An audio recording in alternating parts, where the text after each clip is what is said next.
আসসালামু আলাইকুম। আজকে আমি নবাবী সেমাই বাসায় তৈরি করব। সবাই এই ঈদে, রমজানের ঈদে এই লাচ্ছাটা বাসায় তৈরি করবেন, একবার হলে ট্রাই করে দেখবেন। এত যে সুস্বাদু, এত মজা। প্রথমে আমি প্যানে 3 টেবিল চামচ তেল দিয়েছি, সাথে একটু ঘি দিয়েছি, দিয়ে বনলতার 1 প্যাকেট লাচ্ছা সেমাই আমি হালকা করে ভেজে নেব। আগে ভেজে নেওয়ার পরে চিনি দিব, যে যেমন যার পরিবারে যেমন মিষ্টি খেতে পছন্দ করে। আমার পরিবারে আমার ছেলে মিষ্টি খুব পছন্দ করে, সেজন্য আমি একটু মিষ্টি বেশি দিয়েছি। আর গুঁড়ার দুধ দিয়েছি 4 টেবিল চামচ। 4 টেবিল চামচ গুঁড়া দুধ দিয়ে ভালোভাবে মিশিয়ে নেব। চিনিটা এখন গলে গেছে, আমি এখন উঠে রাখবো। অল্প একটু কড়াইয়ের ভিতরে রাখবো, যেন ওটার মধ্যে একটু ফুড কালার দেবো, দেখেন দেখতে সৌন্দর্য লাগে, সেই জন্য। এখন আমি সেটা আবার একটু হালকা করে ভেজে নেব। দেখেন একটু ভেজে নিয়ে গোল্ডেন কালার হবে। নবাবী সেমাই যাকে খাওয়াবেন সে আপনার ফ্যান হয়ে যাবে, বারবার রিকোয়েস্ট করবে আবার একটু বানিয়ে খাওয়ান। সামনের বছর আমি বানিয়েছিলাম, আমার বাবার বাড়ি ঈদ করেছিলাম। এবার আমি বাবার বাড়ি যাব ঈদের পরে, ওদের আবার তখন বানিয়ে খাওয়াবো। আমি 1 কাপ হাফ কেজির দুধ আগে থেকে জাল দিয়ে রেখেছিলাম, সেটাই এখন দিয়ে দিলাম প্যানে। সেই একই প্যান পরিষ্কার করে দিয়ে দিলাম, আর দিয়ে দিলাম কন্ডেন্স মিল্ক। কন্ডেন্স মিল্ক দিলে নবাবী সেমাই দুধ তার 3 গুণ স্বাদ বেড়ে যায়। তারপরেও আমি আবার গুঁড়ো দুধ দিয়েছি 1 কাপের বেশি, সামান্য একটু লবণ দিয়েছি, একটু চিনিও দিয়েছি। মানে আমি প্রথমে বললাম না, আমার ফ্যামিলির মিষ্টি পছন্দ করে, তারা মিষ্টি লাভার, সেই জন্য আমি মিষ্টি তৈরি করতে একটু বেশি মিষ্টি দিই। আর লবণ হতেছে অপশনাল, যে দিতে পছন্দ করে। মিষ্টির মধ্যে অনেকে পছন্দ করে না, অনেকেই পছন্দ করে।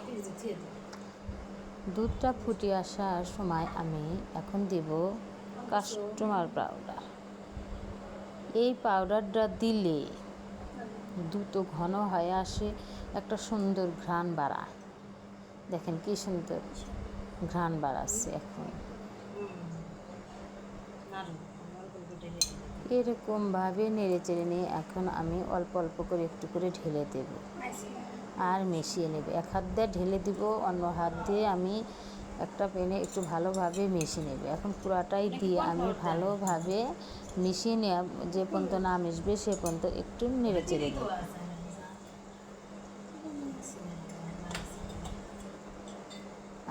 কি তৃপ্তি করে যে খেয়েছি আজকে, সবাই ফ্যামিলির সবাই খেয়েছি, মজা, সেই মজা হয়েছে।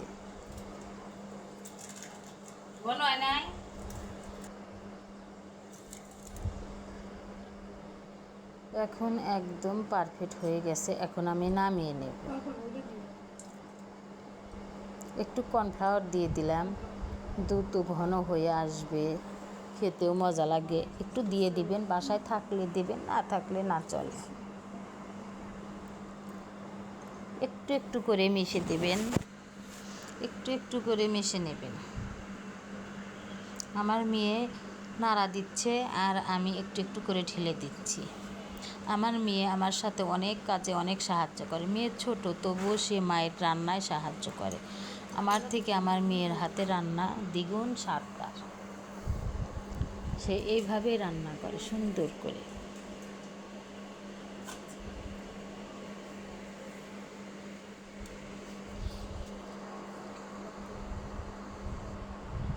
দেখেন একদম কি পারফেক্ট হয়ে গেছে। বল একটু সাইজে চামচ দিয়ে আপনাদের দেখাইতেছি, দেখার সুবিধার কারণে আমি চামচ দিয়ে দেখা দিলাম। দেখেন এখন আমি মূল রেসিপি চলে যাব। এখন যে বলে আমি তৈরি করে নেব, সেখানে ভালো করে চেপে চেপে সুন্দর করে গোল আকার করে রাউন্ড করে নিয়ে নেব। এরকম গোল গোল চেপে চেপে নিয়ে আমি সৌন্দর্য করে তৈরি করব। নবাবী সেমাই দেখেন একদম পারফেক্ট হয়ে গেছে। তারপরে আমি ঢেলে দিলাম, একটু বেশি হয়েছিল একটু রেখে দিছি, সেটা আবার অন্য একটা ছোট ছোট বাটির ভিতর রেখে দেব, আমি তৈরি করে নেব। এখন এটা ভালো করে মিশিয়ে নিয়ে এখন আমি আবার ওই যে রেখেছিলাম সেমাইটা, সে ভাজা সেমাই, সেটা দিয়ে দিলাম।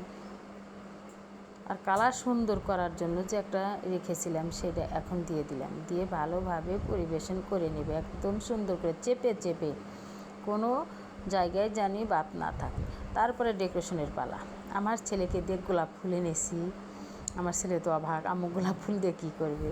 তারপরে আমার মেয়ে নিজে হাতে বাদাম কুচি করে বাদাম দিয়ে পরিবেশন করে, দেখেন কী সুন্দর করে সে পরিবেশন করতেছে। দেখে যে কী লোভনীয় হচ্ছে, খেতে যে আরও কী স্বাদ। চারিপাশে গোলাপের পাপড়ি দিয়ে সাজাইছে, দেখতে কী মজা।